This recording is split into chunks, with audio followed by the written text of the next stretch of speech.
কি? আপনি আমার মায়ের নাম্বার চেয়েছিলেন না, নেন, যা খুশি বলেন, ভিডিও দেখান, যা ইচ্ছা করেন।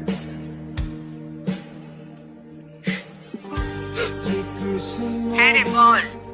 হ্যালো আন্টি, আসসালামু আলাইকুম। ওয়ালাইকুম সালাম। আপনি কে? এটা তো আয়েশার নাম্বার, ওর কিছু হয়নি তো? আরে না না আন্টি, ওর কিচ্ছু হয় নাই।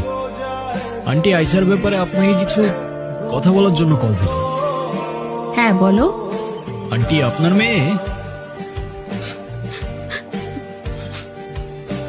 মেয়ে তো অসাধারণ একজন মানুষ। আমি ওর ক্যাম্পাসেরই ফ্রেন্ড। ক্যাম্পাসের সব টিচাররাই ওকে অনেক ভালোবাসে।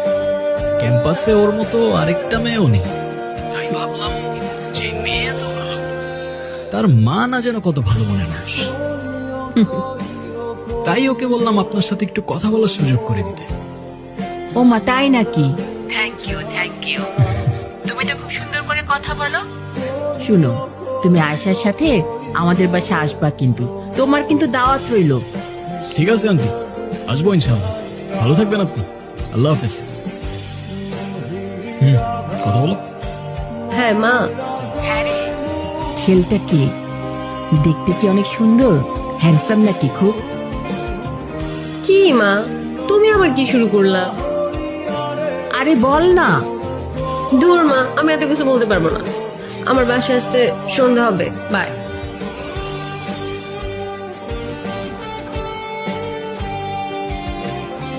আপনি আমার মাকে কিছু বললেন না কেন?